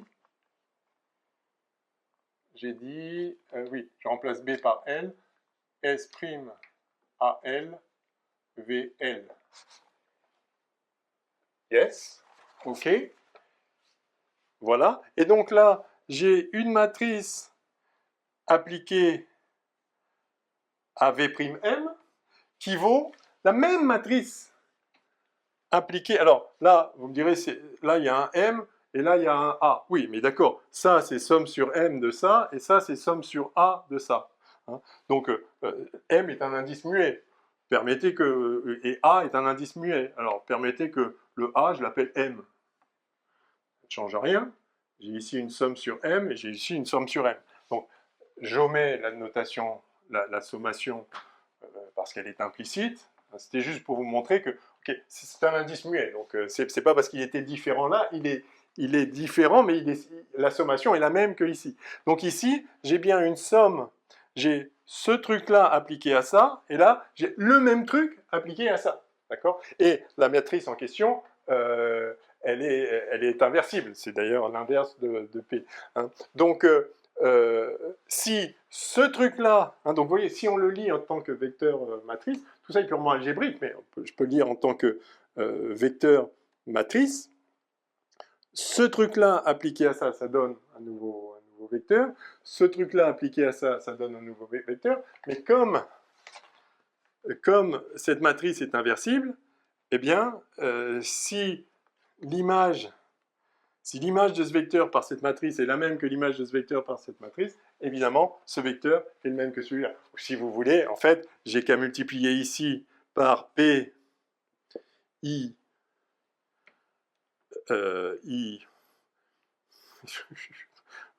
R, et je multiplie ça aussi par P, I, R. Vous m'accorderez que là, enfin, voilà, ça est égal à ça, donc ça est égal à ça. Je fais la somme sur les i, donc ceci maintenant est égal à ça. J'ai multiplié par la même chose, j'ai fait une somme de produits par le même nombre. D'accord, la même somme de produits par les mêmes nombres. Or ça, justement, c'est P-1 Rm, donc c'est delta Rm.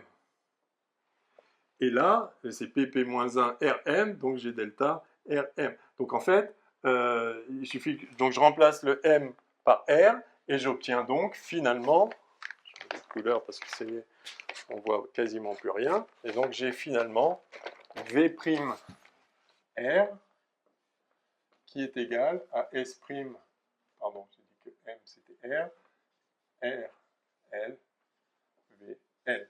Et donc vous voyez que je suis parti de ça dans la base B, j'avais mis explicitement dans la base B, donc sans les primes, je peux retirer de B, et maintenant j'ai la même chose dans la base et prime, j'ai mis des primes, alors je peux mettre I à la place de R et K à la place de L, et vous voyez que j'obtiens la même chose. Donc je pense que c'est ça que j'avais en tête au moment où j'ai rédigé ça, c'est-à-dire il y a peut-être bien 2 ans, donc je ne me rappelle plus trop, mais c'est donc il est évident que l'application qui a V associé bras de V est indépendante de la base, puisqu'elle est définie comme V donne bras de V égale S de V point. Donc, nulle part apparaît la base. Mais si on regarde dans les composantes, alors effectivement, on voit que S permet de descendre les indices, c'est-à-dire faire passer du vecteur au covecteur qui lui est canoniquement associé.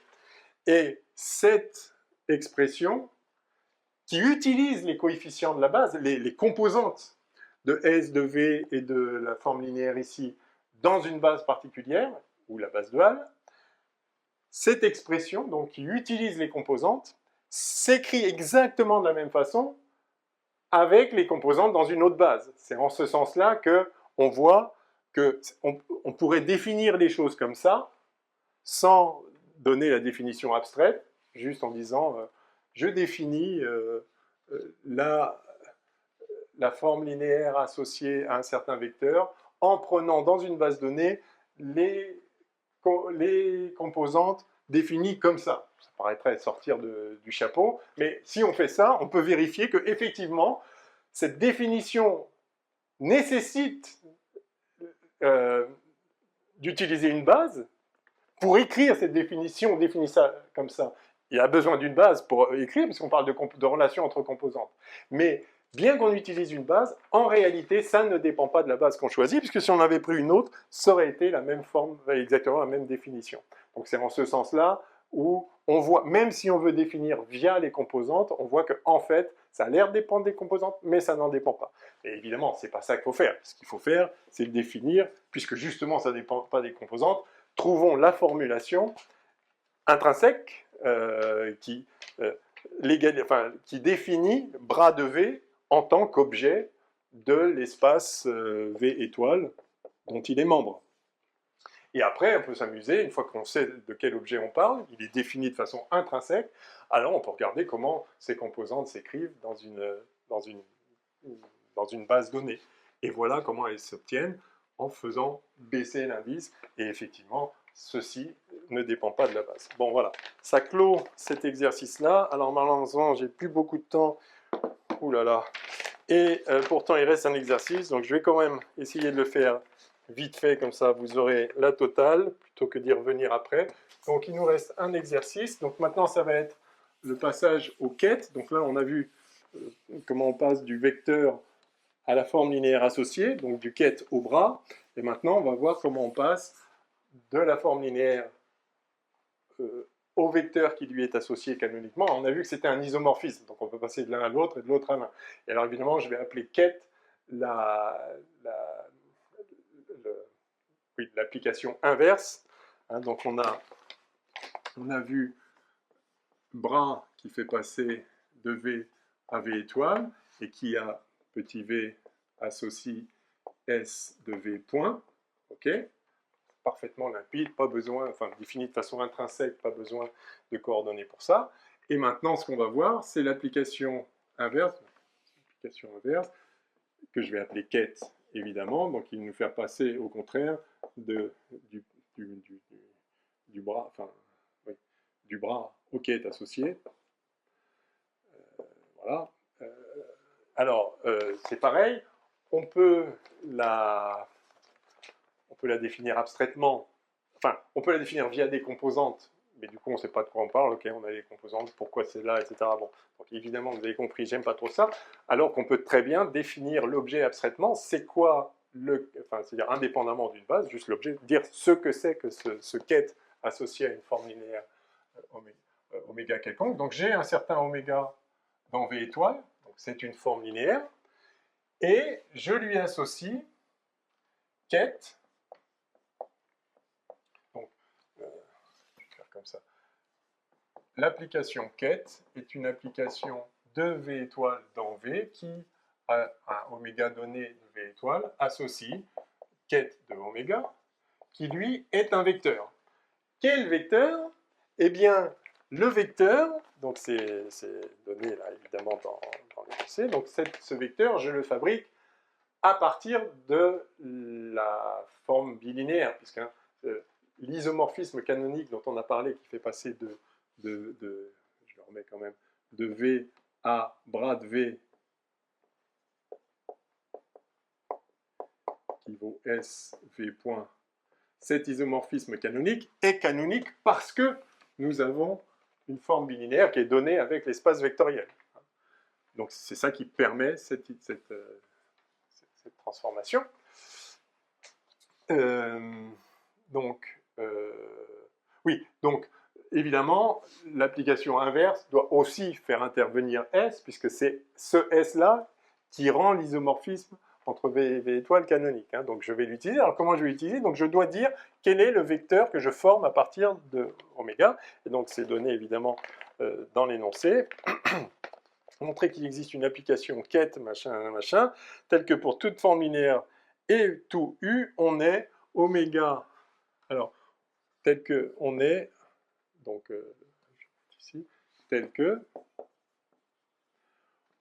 oméga appliqué à U, donc ça c'est un nombre réel, hein, une forme linéaire appliquée, donc quel que soit U, je prends un vecteur quelconque, je lui applique la forme linéaire, ça me donne un nombre. Quel nombre? Eh bien, le nombre S de quête de oméga, virgule U. J'utilise évidemment la donnée forme bilinéaire, enfin la donnée de, oui, la forme bilinéaire, le produit scalaire, qui est donné avec l'espace vectoriel. Et ça, alors, ça, je prétends que ça définit entièrement quête d'oméga. Pourquoi? Eh bien, parce que justement, c'est ce qu'on a vu, donc là, on va raccrocher la première, le premier exercice, enfin l'exercice 10, qui était le premier de cette vidéo, où on a vu qu'en fait, toute forme linéaire, c'est le théorème de représentation de Fréchéris, toute forme linéaire est en fait un produit scalaire avec un certain vecteur. Eh bien, le vecteur en question, c'est lui que j'appelle quête de la forme linéaire. Hein. Donc, on a vu que, je vous répète exactement ce qu'on a montré, quel que soit oméga dans V étoile, il existe W, on a vu même il existe un unique W, en vertu de la non-dégénérescence de S, qui évidemment est supposée, quel que soit oméga dans W, il existe un, pardon, dans V étoile, il existe un unique W tel que, en fait, oméga, ce soit S de W point. C'est-à-dire tel que, quel que soit U, oméga appliqué à U, soit S de W virgule point appliqué à U, c'est-à-dire S de W U. Ce truc-là est bien une forme linéaire qui prend un vecteur et qui fait un nombre. Ça prend le vecteur, ça le met là, et ça fait un nombre dans R. Voilà. Donc, c'est exactement ici. Hein. Donc, vous voyez que tel que oméga de U égale ça, c'est-à-dire tel que oméga de U, pardon, c'est-à-dire tel que oméga égale S de quête de oméga, point. Okay. Donc, ce qu'on a écrit dans le premier exercice, et comme on avait déjà fait en fait tout le travail, ce qu'on a écrit dans le premier exercice, c'est que quel que soit oméga, il existe un unique W tel que, et bien ce W, je l'appelle quête de W. Donc c'est bien une application qui a une forme linéaire, associe le vecteur dont la forme linéaire est le produit scalaire avec. Enfin, réalise le produit scalaire avec. Bon, je pense que vous avez compris. Donc, montrer que quête est linéaire et qu'elle est l'inverse de l'application bras définie précédemment. Donc, montrer que quête est linéaire, c'est-à-dire que quête de oméga 1 plus lambda oméga 2 est égal à quête de oméga 1 plus lambda quête de oméga 2. Ben, ça, c'est simple. Il suffit d'écrire que, effectivement,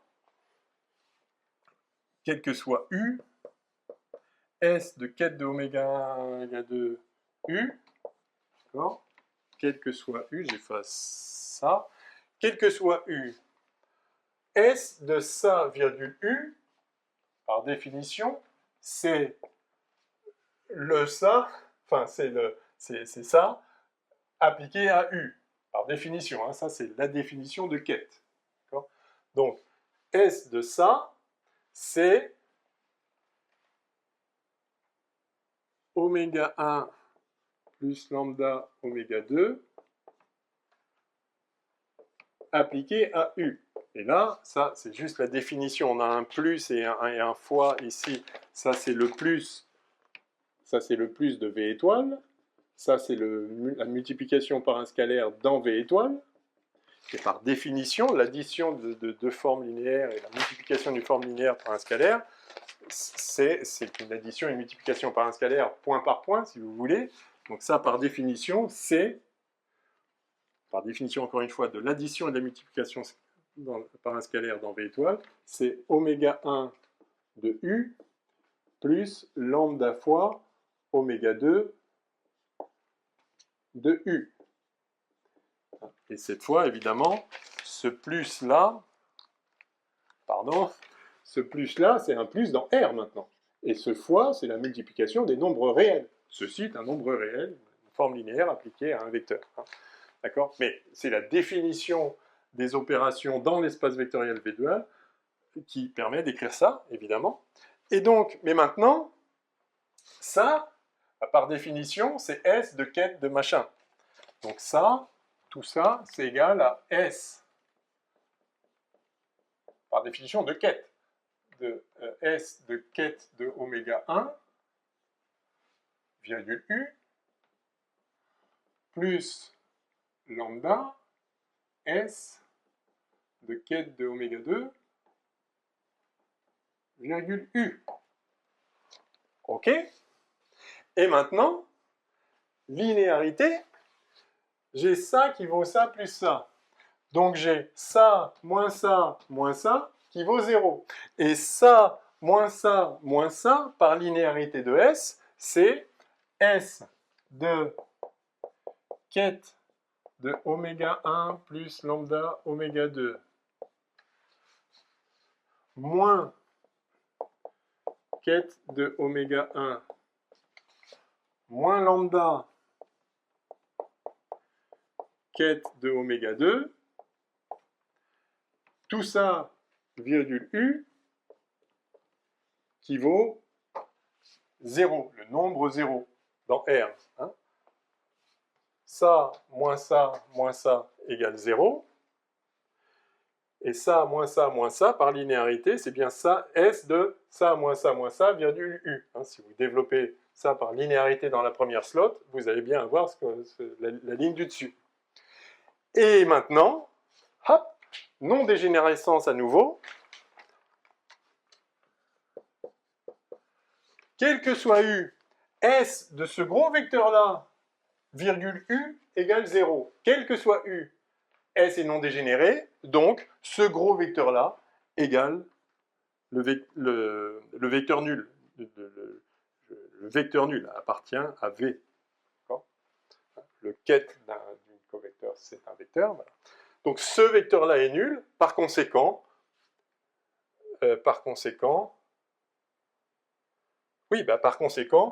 quête de la combinaison linéaire, c'est la combinaison linéaire des quêtes. Donc ça égale quête d'oméga 1 plus lambda quête d'oméga 2, et donc c'est linéaire. Ben voilà, magnifique. Vous voyez, à chaque fois, on utilise la non-dégénérescence. Donc c'est capital. Hein. Cet isomorphisme canonique entre V et V étoile donné par un produit scalaire, par une forme bilinéaire, nécessite que la forme bilinéaire soit non dégénérée. C'est-à-dire qu'en fait, elle soit inversible. Mais inversible en tant que matrice, mais ce n'est pas une inversion. Hein. Ce n'est pas une vraie inversion. C'est-à-dire S, c'est une application de V croix V dans R. Donc, il ne s'agit pas de dire qu'on a S-1. S-1 serait une application de R dans V croix V. Il est bien évident que S n'est pas inversible. Vous n'allez pas partir d'un nombre et fabriquer deux vecteurs. Il y a plein de paires de vecteurs qui donnent le même nombre. Donc S n'est pas du tout inversible. Mais, et c'est là encore, à nouveau, attention avec les matrices, etc. La matrice qui représente S, est, en tant que matrice, est une matrice inversible.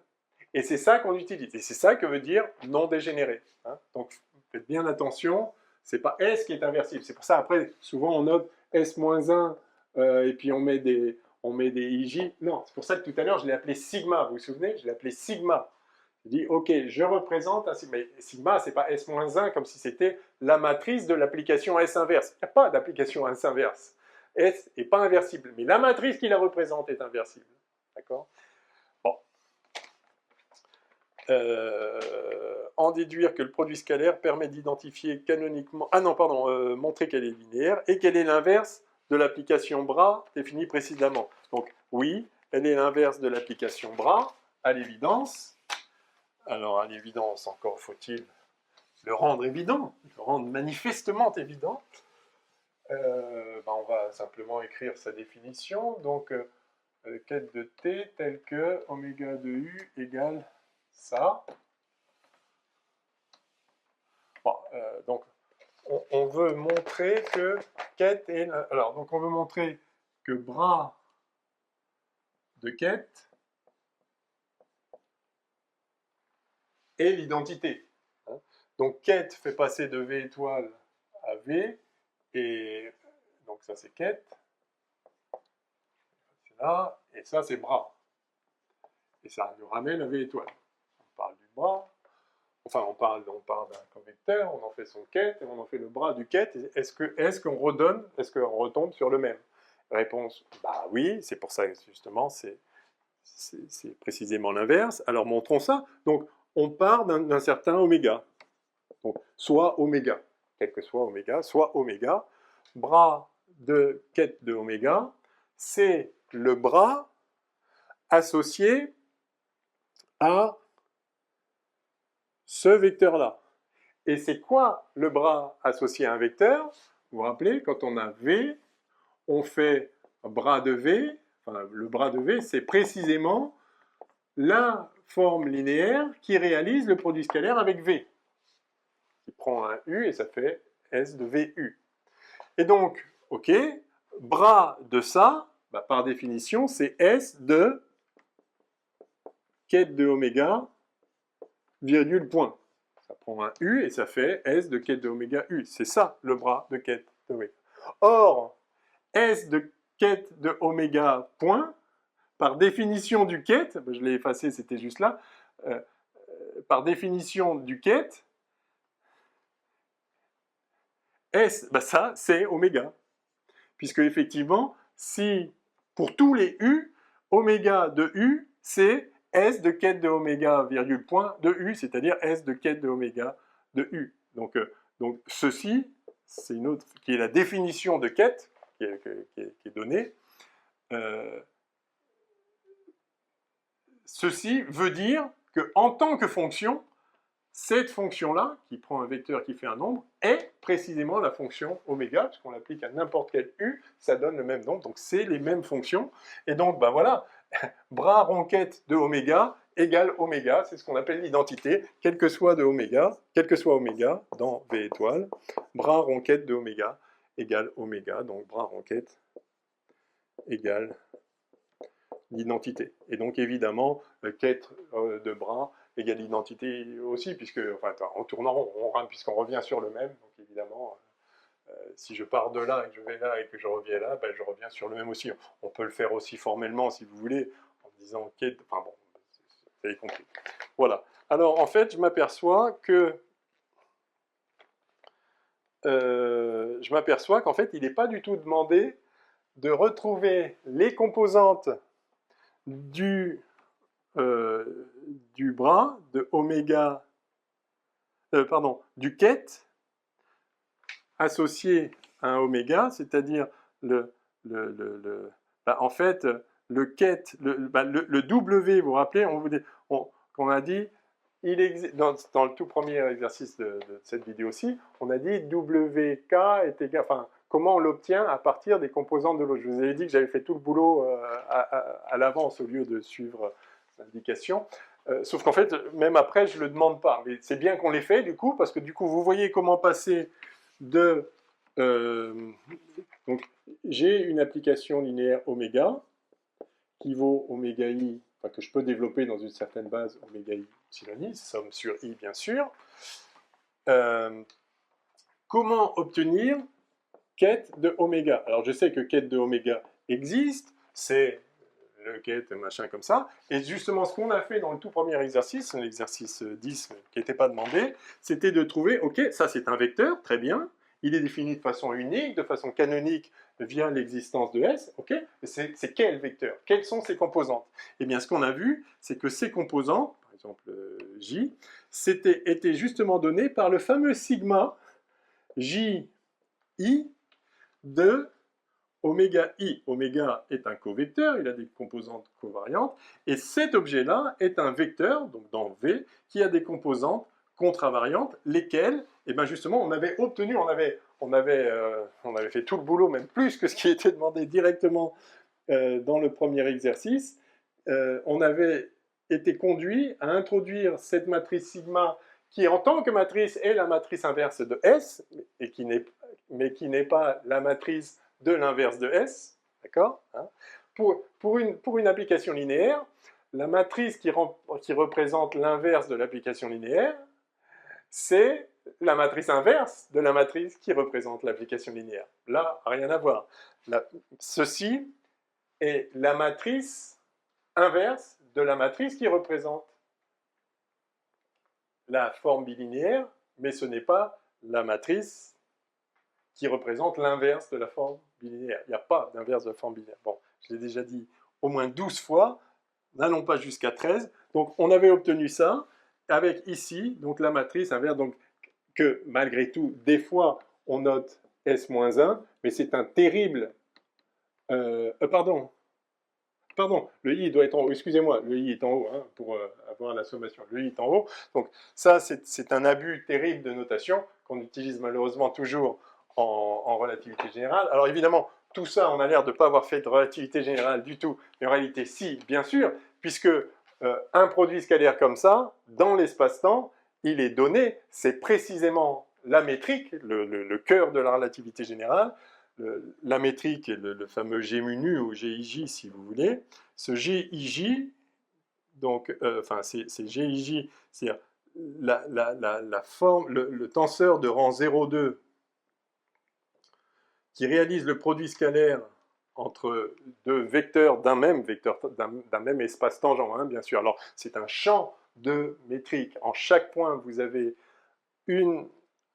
un tenseur de rang 0,2 qui permet de faire le produit scalaire entre deux vecteurs et qui donc permet de définir des angles, des normes de vecteurs, enfin des normes ou des pseudo-normes de vecteurs, parce que vous savez, il y a une signature -1, 1, 1, 1, mais, enfin, ou 1, 3. Cette métrique-là est justement non dégénérée et permet de faire passer de composantes covariantes aux composantes contravariantes avec tout ce que j'ai dit avant. Attention, ce n'est pas les composantes convariantes et les composantes contravariantes d'un même objet. C'est un objet qui a des composantes covariantes auquel est associé canoniquement un objet qui a des composantes contravariantes ou l'inverse, je ne sais plus lequel j'ai dit. Hein, donc, cet objet-là permet de baisser les indices si vous avez un vecteur de composantes covariantes VI. Vous pouvez lui associer la forme linéaire V de composante VJ égale GIJ VI. À l'inverse, si vous avez une forme bilinéaire une forme linéaire, un covecteur de composante oméga i, vous pouvez lui associer un vecteur de composante oméga, et on garde la même lettre, oméga j égale, et on écrit ça comme ça, j, i, voilà, et donc on met en haut les indices avec la même lettre, comme si c'était le même objet avec des composantes covariantes. Et alors, ce qu'on fait parfois, c'est qu'on écrit G-1 JI, mais attention, à nouveau, ce n'est pas l'inverse de la métrique, qui n'a rien dit, qui ne veut rien dire. C'est l'inverse de la matrice qui représente la métrique dans une base, qui n'est pas du tout l'inverse de la métrique. Donc, des fois, on fait ça, ce qui n'est pas beau, mais bon, ok. En tant que matrice, ça a un sens. Hein. En tant que matrice, c'est ce qu'on a vu. La matrice sigma dont j'ai parlé, c'est bien l'inverse de la matrice S, considérée en tant que matrice. Et souvent, en fait, ce qu'on fait, c'est qu'on écrit simplement GJ avec des indices en haut, et on comprend que si on a mis les indices en haut, on parle en fait de la série de nombres qui fait passer du bras au quête, de la forme linéaire au vecteur. Il suffit de mettre les indices en haut pour savoir qu'on parle de... Ok, l'inverse de la métrique. Non, justement, il n'y a pas d'inverse de la métrique, mais la série de nombres qui, considérée en tant que matrice, est associée à la matrice inverse de l'ensemble de nombres qui, considérés en tant que matrice, représente la métrique de l'espace-temps. Vous voyez, si on veut le dire proprement avec des mots, il faut faire attention, mais donc, ok, on peut s'autoriser ce genre de notation, parce que d'abord, c'est ce que tout le monde utilise, et on comprend qu'il n'y a pas de risque de confondre l'un et l'autre, mais encore une fois, faites bien attention, ce n'est pas le même objet lu en composante covariante ou lu en composante controvariante. Ça ne veut rien dire. Ce n'est pas le même objet du tout, ça n'a rien à voir. Mais on peut obtenir les nombres GIJ en bas à partir des nombres GIJ en haut, en les mettant en matrice et en prenant la matrice inverse. Oui, on peut faire ça. Il y a cette manipulation, il y a une relation entre ces nombres-là et ces nombres-là. Mais ces nombres ne traduisent pas une application linéaire dont l'autre serait l'inverse. Non. Voilà. Bon, je m'arrête là. Je crois que c'est la fin. Commentez le lien avec la notation Dirac-Braikett. On fait que ça depuis le début. Ah, et il me manque en déduire que le produit scalaire permet d'identifier canoniquement l'espace V et son espace dual. Oui, bon, c'est ce qu'on dit depuis le début. Donc, il y a une association canonique entre V et V dual. Dès lors qu'on a un produit scalaire symétrique, mais non dégénéré, on peut, à chaque élément de V, on associe un élément de V étoile, et inversement, et on peut passer de l'un à l'autre, parce qu'on a un truc, voilà, on a cette identité. Bon, je m'arrête là, une prochaine fois.